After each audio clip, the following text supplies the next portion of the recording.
See the complicated doilies that I have up on the screen? They're cutting right now. So I'll show you what it looks like when I'm done, and then kind of the cleanup process.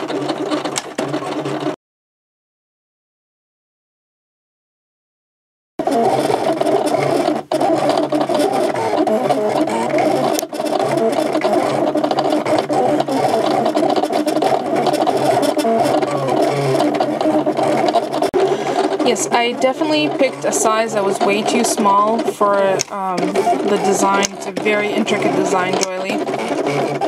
I'm going to wait until he finishes these two, and then I'm going to pause and unload and cancel the job.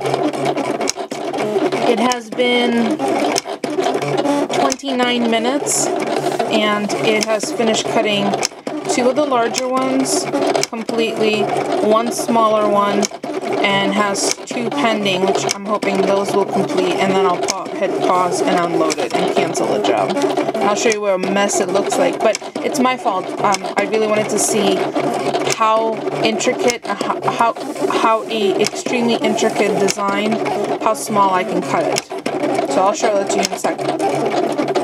Okay, I'm out of patience. I waited for 45 minutes, so I'm going to press pause. And I have an option to cancel job. So I'm going to click enter. Cutting stopped, please wait. Nothing showing on the screen, still shows that it's busy. So I'm just going to wait till I see the next message, which I'm thinking the next thing will be to give me an opportunity to unload it. Let me explain to you why I had the desire to cut such an intricate pattern that small. It was actually around 3 inches for the larger one, and I think about 2 1/4 for the smaller doily. As my regular job where I get paid, I stress test software upgrades. In other words, we're given the opportunity once a new upgrade comes out to see if we can break it. I don't mean physically break it, but if we can find loopholes in the code, whether something doesn't work the way we expected it. So that's essentially why I really wanted to check out how intricate and how small an intricate design I can cut. I will probably never have the need to cut them this small, but once I take the paper off and look at the design, they may totally be trash. I'm kind of expecting that it's going to be trash, so then I know that it needs to be 3.5 inches or larger just to safely cut this intricate design, intricate pattern. I know that in the instructions it does say that it will cut down to 1/4 inch. Obviously not something this intricate. Okay, so now it says, hopefully you could see glare, unload. So I'm going to unload. Let's take a look and see what that looks like. It kind of looks like a colossal mess, doesn't it? This one didn't return to cut it yet. The way the code must be written, it's probably to minimize number of passes. So it's when you have multiple items on a sheet to cut, on your design right there, it goes through various passes. It didn't finish this one and then move on to this one. It actually moved across, and at some point, once it reached down here, it started the next set of patterns. So this is the about 3-inch one. This is about 2 1/4 inch one. So let me move aside my actual machine so I can pull this off and show you what the cuts look like. Obviously, some of these will not pull off because they didn't complete, but that's okay. This is just all trial and error.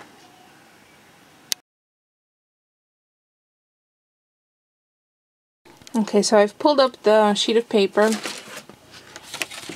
right there. And as you can see, actually some of these are kind of cool negatives. I might keep them and use that. Like, that's pretty cool. Once I poke out, I can cut it with my cut a circle around that. But as you can see, the 2 1/2 inch ones, totally decimated. They're just way too thin. The scale just couldn't handle the scale down. This I'm going to have to scrape off with the little spatula. And I am going to try to pull one up, see how successful that is, and I'm going to have to do that off camera. So I will be right back and see how well I can peel up this one. This is about 3 inches, well, maybe 2 3/4. I'll have to measure it. Be right back.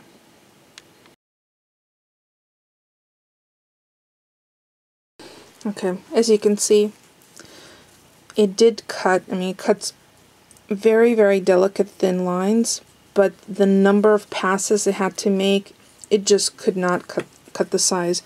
And this was a full 3 inches. So I'm thinking this particular very delicate, very detailed doily will require probably 4 inches or larger. And this one was, I think, 2.5 inches. So I'm just going to scrape my mat and start with the next cut sample.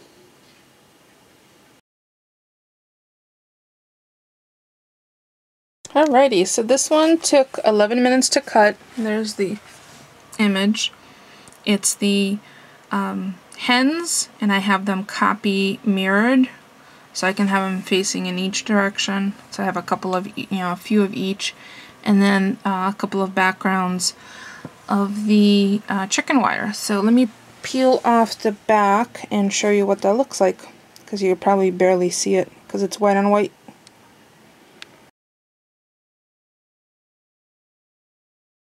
Okay, I've peeled everything up off of the mat. Beautiful, really fine detail cut on the chicken wire. I'm just going to flatten it out because when you peel it up, it just has a tendency to warp just a little bit. Here's my negatives that are symmetrical cuts that I'm going to leave, kind of a hexagon shape, and there's all the chicks, and I have them in both directions. And the reason I placed them in both directions, I obviously could have flipped this one over. I like the fine cut line that's created when you actually do the cut in the cutting on the cutting surface, and I immediately replace the protected sheet over the sticky area of my mat, because with the number of animals in this household, including me and stray hairs kind of floating around, I don't need my mat to pick that up. So as soon as I'm done cutting, I do replace that. So stay tuned. I'll do a project showing, or I'll share a project using these cuts. I'm really excited to be able to have this chicken wire. I might double it up, I might not, I might just use it for 2. And I think what I'm going to use on that is my Tim Holtz metallic paint. No, it's not paint. Well, you know, those prior to the paint that came out. So there you go. There's my quick first cuts. Stress tested it, and I know that 3 inches is just too small for detail images like this. Stay tuned, I'll share more, and this is kind of a learn along with me as I go, because I'm definitely not the expert. This is my 3rd cut. Thanks for watching, everyone. Here they are, my hens in the background. So let me peel these up and I can show you, because there's a little space in between each of the little feet that just need to be poked out. And then I think I might save the negatives from between the chicken wire, and those might be interesting little elements to add, maybe to make a flower out of. We'll see. I tend to not throw out symmetrical negatives because I think I might use them for something or something.